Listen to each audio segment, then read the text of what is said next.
रसिया और यूक्रेन के बीच में आज युद्ध का 10वां दिन है और लगातार हमले जारी हैं। जिस तरीके से रसिया यूक्रेन पर हमला कर रहा है, बराबर जो है बमबारी कर रहा है, मिसाइलों से हमला कर रहा है, तमाम नागरिक मारे गए और तमाम जो है जो रूसी सैनिक हैं और यूक्रेनी सैनिक हैं उनके मरने की खबर आ रही है। ऐसे में जो इंडियन स्टूडेंट हैं जो मेडिकल की पढ़ाई करने के लिए यूक्रेन में कीव में फंसे हुए थे, आज हमीरपुर की छात्रा प्रतिष्ठा गुप्ता हमारे साथ में हैं। वो भी यूक्रेन से लौटी हैं, कीव में एमबीबीएस कर रही थी और एमबीबीएस सेकेंड ईयर की स्टूडेंट थी।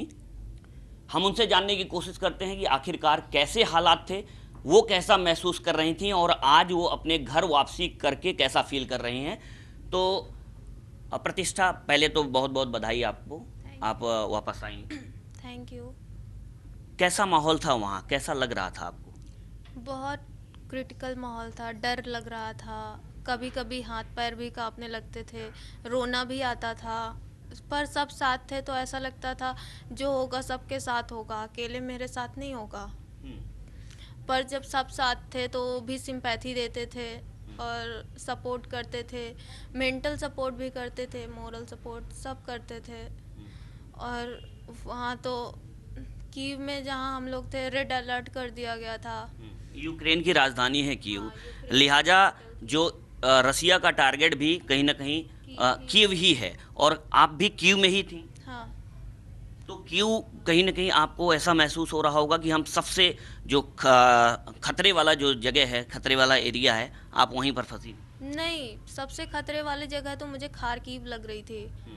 नहीं, उस समय के हालात खारकीव के थे, लेकिन बाद में जिस तरीके से कीव को टारगेट किया गया और आज जो है कीव रसिया के निशाने पर है, आज लगातार वहाँ पर हमले हो रहे हैं। हाँ, लगातार हम लोगों के हॉस्टल छोड़ने के बाद तो बहुत बड़े बड़े धमाके हुए, हॉस्टल के आसपास ही हुए। तो ऐसा लग रहा था कि बिल्कुल सही टाइम पे हम लोगों ने हॉस्टल छोड़ दिया, वरना तो शायद बच भी नहीं पाते।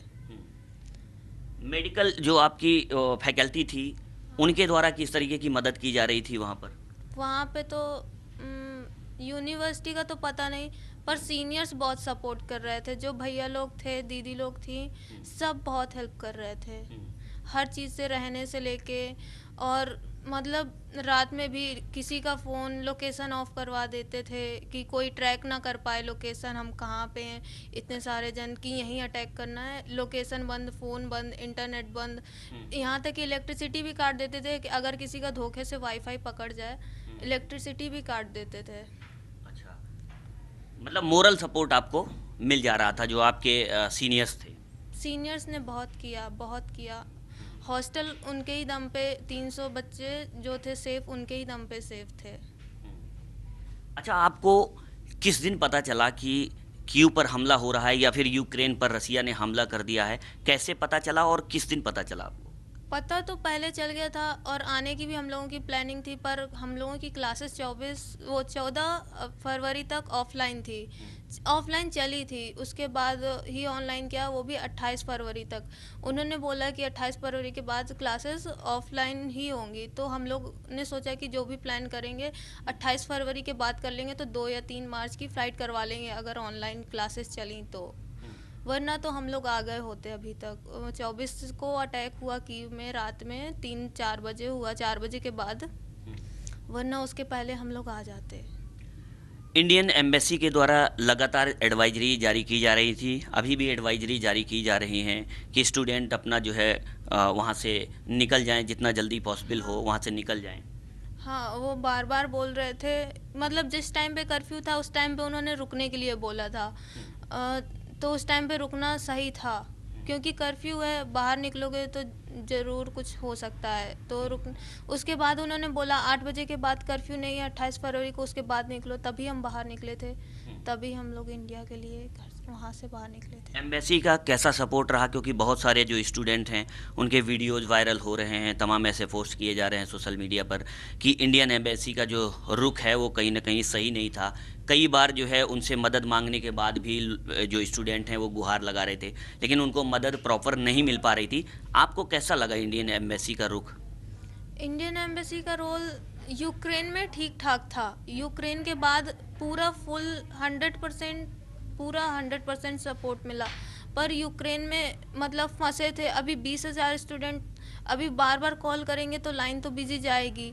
अब वो किस किस का कॉल उठाएं, सेम थिंग बोलें, तो मे भी नहीं उठाया हो या डिक्लाइन कर दिया उनका कॉल, वो बात अलग है। पर हम लोगों ने जब जब कॉल किया हमारा कॉल उठाया, बताया सिचुएशन कैसी है, अभी हम लोगों को हॉस्टल से मूव करना चाहिए नहीं करना चाहिए, सब बताया।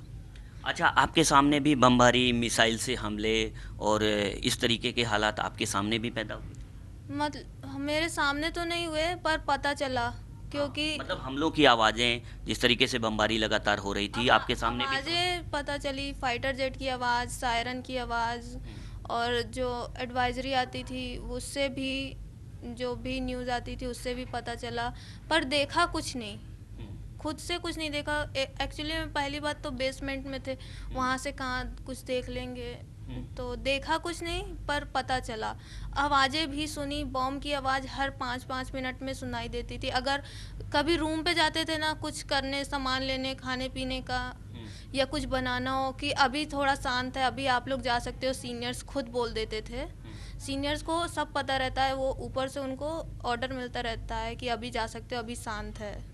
सायरन बजेगा तो तुरंत बच्चों को नीचे भेजना, और बच्चों को भी बता दिया था जिसको भी सायरन की आवाज़ सुनाई दे पहले नीचे भागो, सब छोड़ के, जो कुछ कर रहे हो सब छोड़ के नीचे भागो।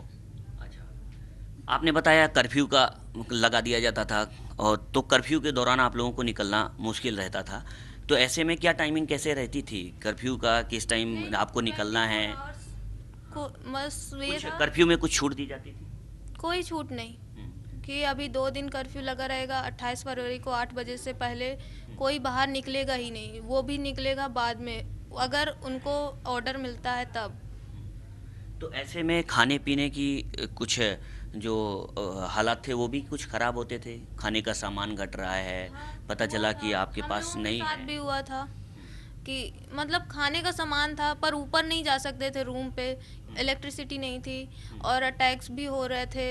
अगर ऊपर जाते और उसी टाइम पे हमारे हॉस्टल पे अटैक हो जाता तो सीनियर्स ने मना कर रखा था कि ऊपर कोई नहीं जाएगा, एक दिन बिना खाए निकाल लो वो चलेगा। तो भूखे प्यासे भी रहना पड़ा है। हाँ, थोड़ा थोड़ा बहुत, पर इतना कुछ लगा नहीं।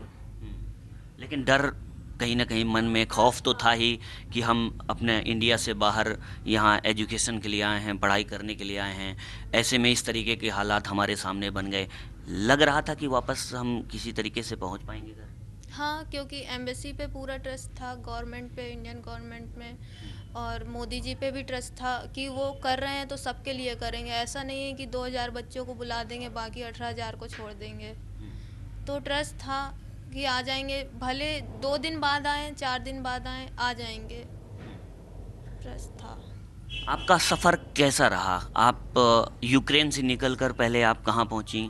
उसके बाद फिर कैसे आपको एम्बेसी की मदद से यूक्रेन के बाहर निकाला गया और फिर आप यहाँ तक अपने घर तक पहुँची? यूक्रेन पहले यूक्रेन से कैसे आप पूरा? मैं कीव में रहती हूँ, हाँ। तो पूरा रूट चेक कर लिया था पुलिस ने, मिलिट्री ने, कि यहाँ से दानित्सा तक बच्चे जाएंगे, क्योंकि कैब बंद था 8 बजे के बाद ही, क्यों कर्फ्यू की वजह से 8 बजे तक कैब सर्विस भी बंद हो गई थी। तो अचानक 8 बजे के बाद सब ने करना शुरू किया तो कैब हम लोगों की आ नहीं आ रही थी, बिजी था। तो फिर उसके बाद वैसे भी उन लोगों ने चेक कर रखा था, पुलिस ने तो बोला कि पैदल जा सकते हो, पूरा रूट क्लियर है। तो हम लोग 2.5 से 3 किलोमीटर पैदल चल के गए। फिर ट्रेन मिली हमको, उसे भी रिजर्व हम लोगों ने रात में ही कर लिया था। फिर उसके बाद दूसरी ट्रेन लवीव से, पहले तो एम्बेसी ने बोला था बस है, पर बस नहीं थी, मतलब 10 बसेस थी और बच्चे बहुत ज़्यादा थे, तो हम लोगों को बस नहीं मिली, फिर हम ट्रेन से लवीव गए। अच्छा, तो स्लोवाकिया होकर के फिर आप वापस, बताया जा रहा था कि हंगरी आप पहुँच रही हैं। हाँ, पहले हंगरी पहुंचना था, पर कुछ लोग बोल रहे थे कि हंगरी में बहुत रश है, वहाँ एंट्री जल्दी नहीं मिल रही है, रुकना पड़ेगा बॉर्डर पे, और ठंड बहुत है, एक हो सकता है पूरी रात ठंड में वेट करना पड़े। और हम लोगों ने लवीव में पूरी रात वेट किया था ठंड में, पूरी बॉडी अकड़ गई थी, -10 डिग्री, -15 डिग्री टेम्परेचर, जबकि हम लोगों ने बहुत कपड़े पहने हुए थे फिर भी ठंड थी। तो सब ने बोला कि हो सकता है एक रात की जगह 2-2 दिन वेट करना पड़ जाए, तो स्लोवाकिया में एंट्री जल्दी मिल रही, स्लोवाकिया चले जाओ। वहाँ होटल में रह लोगे, 2 दिन बाद फ्लाइट मिलेगी, सारी फैसिलिटीज़ हैं, उसमें प्रॉब्लम नहीं है। यहाँ बॉर्डर में ठंड में रहने में प्रॉब्लम है, अगर एंट्री नहीं मिली रस की वजह से तो। अच्छा, ऐसे भी हालात वहाँ बने कि पहले बताया जा रहा हो कि आपको इस रूट से जाना है, फिर बाद में वहाँ उस रूट में खतरा हो, फिर वो रूट चेंज किया गया हो, कुछ ऐसा भी हुआ? नहीं, वहाँ हर 5 किलोमीटर में चेक पॉइंट था, तो खतरा तो कोई नहीं। हम लोग जिस कैब से जा रहे थे, हर 5 किलोमीटर में वॉलंटियर्स थे, इंडियन एम्बेसी के या फिर यूक्रेनियंस थे, पूरी गाड़ी चेक करते थे एक एक सामान निकाल के कि अंदर कोई वेपन्स तो नहीं है हमारे पास। पूरी गाड़ी चेक होती थी, सबके पासपोर्ट चेक होते थे हर 5 किलोमीटर में। यूक्रेनियंस का रुख कैसा था? क्योंकि जिस तरीके से वहाँ के जो राष्ट्रपति हैं वोलोदिमीर जेलेंस्की, उन्होंने जिस तरीके से भारत से मदद मांगी हो, वो उनको कहीं ना कहीं उनको ऐसा लग रहा है कि इंडिया ने मदद नहीं की, क्योंकि रसिया का जो है इंडिया अच्छा दोस्त माना जाता है। तो ऐसे में ये भी खबरें आई कि जो यूक्रेनियंस हैं वो इंडियंस की मदद नहीं कर रहे हैं, जो कैब है, जो कैब जो ड्राइवर हैं या वहाँ के लोग हैं बैठने नहीं दे रहे हैं या गाड़ियों से कहीं उनको आने जाने नहीं दे रहे हैं, ऐसा कुछ रहा? ऐसा कुछ भी नहीं था, हम लोगों ने कैब करी, तुरंत कैब आई। ऐसा कुछ भी नहीं, हम लोगों के साथ तो नहीं हुआ, जिसके साथ हुआ हो या फिर कोई र्यूमर्स फैला रहा हो तो बात अलग है, इंडियंस को या फिर यूक्रेनियंस का नाम खराब करने के लिए, पर हम लोगों के साथ ऐसा नहीं हुआ। मतलब आम नागरिक भी वहाँ के आप लोगों से बढ़िया, आप लोगों से वहाँ के आम नागरिक भी सब अच्छे से बढ़िया। बर्ताव कर रहे थे। और यहाँ तक तो लवीव में स्टेशन में जब हम उतरे तो वहाँ हमें खाना भी दिया गया, हमें नहीं, जितने कोई भी आ रहा था सबको खाना दिया गया।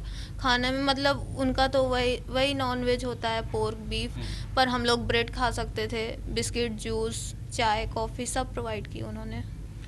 अच्छा, रशियन आर्मी जिस तरीके से लगातार अटैक कर रही थी, क्या उनसे सामना हुआ?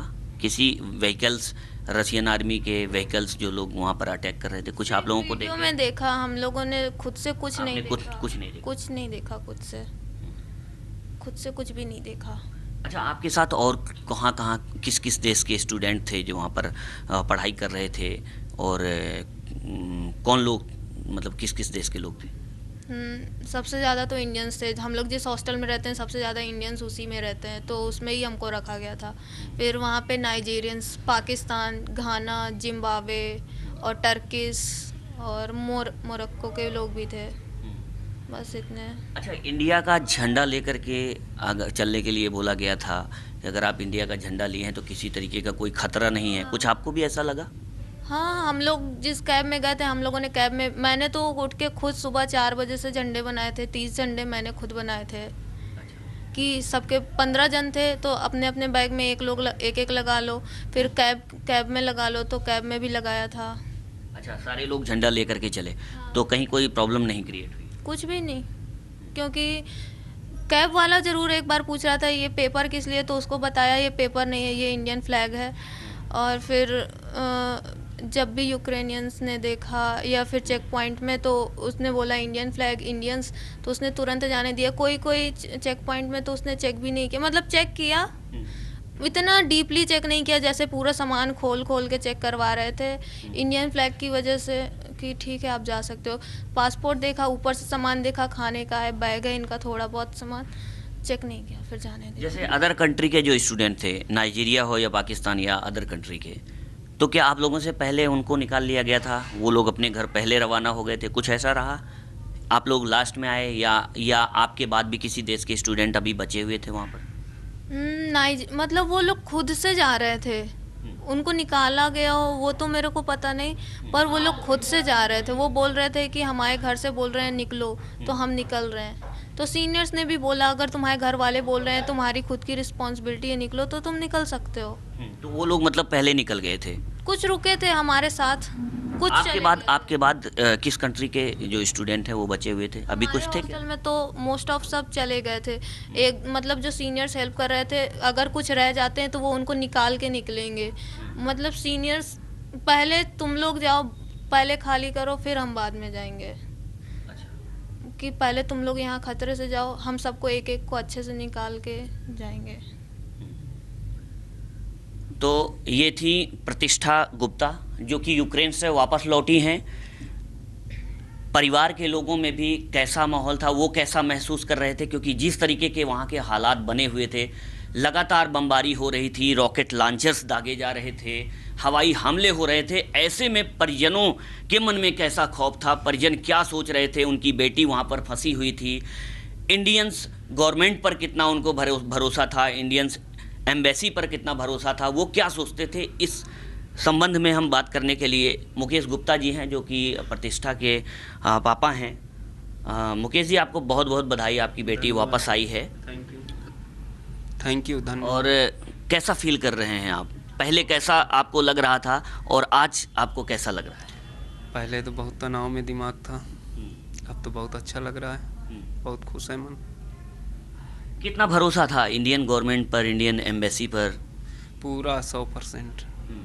पहले मन में कुछ हलचल चल रही होंगी कि आखिरकार हमारी बेटी वहाँ पर फंसी है, घर आ पाएगी? क्योंकि जिस तरीके के हालात वहाँ बने हुए थे, लगातार गोलीबारी, बमबारी, मिसाइलें दागी जा रही थीं, लग रहा था कि हमारी बेटी राजधानी में है और सबसे कहीं ना कहीं खतरे की जगह वही थी। आज जिस तरीके के आप हालात वहाँ देख रहे हैं कि कीव को ही जो रसिया है उसने टारगेट किया हुआ है, ऐसे में मन में कहीं ना कहीं कुछ तो रहा होगा। हाँ, डर तो लगता था कि सिविलियन एरिया में अटैक नहीं होता, लेकिन मशीनें हैं, निशाना चूक सकता है, कुछ भी हो सकता है। लेकिन जब आपको जानकारी मिलती होगी कि आम लोग भी मारे जा रहे हैं, और अभी हाल ही में जो कर्नाटक का एक नवीन था, स्टूडेंट था, उसकी मौत हो गई, ऐसे में मन में कुछ हलचल होती थी? बिल्कुल होती थी, घबराहट होती थी, परेशान हो जाता था मन की कुछ दुर्घटना ना हो जाए, परेशान रहता था मन। लेकिन मुझे जिला प्रशासन के द्वारा, डीएम साहब के द्वारा, एडीएम साहब और एसडीएम साहब मुझे 2-3 बार, रोज़ प्रतिदिन 2-3 बार फ़ोन करते थे, मुझे कहते थे हम बेटी को निकाल के लाएंगे, आप परेशान मत होइए। मुझे वो लगातार आश्वासन देते थे, मुझे बहुत अपनत्व से बहुत सपोर्ट किया उन्होंने। तो जो गवर्नमेंट है या एडमिनिस्ट्रेशन है, अधिकारियों से आपने संपर्क किया या अधिकारियों के द्वारा आपसे खुद संपर्क किया गया? अधिकारियों ने मुझसे खुद संपर्क किया था, स्वतः से। क्या दिलासा दे रहे थे वो? कह रहे थे बेटी को आएगी, वापस आएगी, मतलब धैर्य रखिए और बेटी को हिम्मत बंधा कर रखिए और खुद भी हिम्मत बना कर रखिए, बेटी वापस आएगी, सुरक्षित आएगी। बेटी आपसे कहीं ना कहीं बात करती रही होगी इस बीच में, कैसा माहौल बताती थी और डर किस तरीके से उसको वहाँ पर कैसा खौफ लग रहा था, आपको वहाँ के हालात की जानकारी देती रही होगी? हाँ, बात तो रोज़ 2-3 बार हो जाती थी मोबाइल पे। अब बेटी डरी हुई तो थी ही, वहाँ युद्ध का वार जोन है था, युद्ध की स्थितियाँ थी, डर तो लगता ही था। और फिर बच्ची है वो, तो डर तो लगता ही था उसे। तो आप उसको धैर्य रखने के लिए भी कहते रहे होंगे, सांत्वना देते रहे होंगे? हाँ, हिम्मत बंधाते थे कि सरकार है अपनी, निकाल के लाएगी, परेशान मत हो। पर सबके लिए प्रयास कर रही है, बच्चे निकाले जा रहे हैं, धीरे धीरे सीरियल से निकाले जा रहे हैं, सबको निकालेगी गवर्नमेंट। तो वहाँ से आने के बाद आप बेटी को कहाँ लेने गए, कैसे आपको आपके सुपुर्दी में किया गया, कहाँ से आप मिले? दिल्ली एयरपोर्ट से उतर के आई हैं। अच्छा। दिल्ली एयरपोर्ट से वहाँ थे, यूपी गवर्नमेंट के लोग थे, उनको अंदर मिले थे इसको कि मतलब अगर हम लोग वहाँ घर तक छोड़ देंगे, लेकिन इसने बताया कि हमें मेरे मम्मी पापा हैं, तो कहें ठीक है जाओ, फिर बाहर अगर मम्मी पापा हैं तो उन्हीं के साथ वापस जाओ घर। अच्छा, तो वहाँ जो अधिकारी थे वो घर तक छोड़ने की बात कर रहे थे? हाँ, वो घर तक छोड़ने के लिए कहा था उन्होंने कि जो मतलब यूपी के बच्चे हों, फ्लाइट से उतरे हों, वो एक तरफ आ जाएं, उनको हम घर पहुंचाएंगे। तो इसने बताया कि मेरे मम्मी पापा आए हुए हैं, तो कहें ठीक है जाओ, उनके साथ चले जाओ। प्रतिष्ठा की मम्मी भी हैं, उनसे जानते हैं। माँ का दिल कहीं ना कहीं थोड़ा सा कोमल होता है, वो कैसा फील कर रही थी उसके बारे में भी हम उनसे जानने की कोशिश करते हैं। आपको कैसा लग रहा था, आप क्या महसूस कर रही थी उस समय? भैया उस समय तो मुझे बहुत डर लग रहा था अपनी बेटी के लिए, लेकिन मेरी बेटी बहुत बहादुर है, वो फ़ोन पर मुझे हमेशा ताकत देती थी। और मेरे पति का इतना विश्वास था कि हमारे मोदी जी इतने अच्छे हैं, देश के लिए इतना अच्छा काम कर रहे हैं, वो ज़रूर निकाल लाएंगे। लेकिन डर रहता था, डर लगता रहा? मेरे तो मन में डर था, मेरे तो मन में डर रहता था, माँ तो हूँ मैं।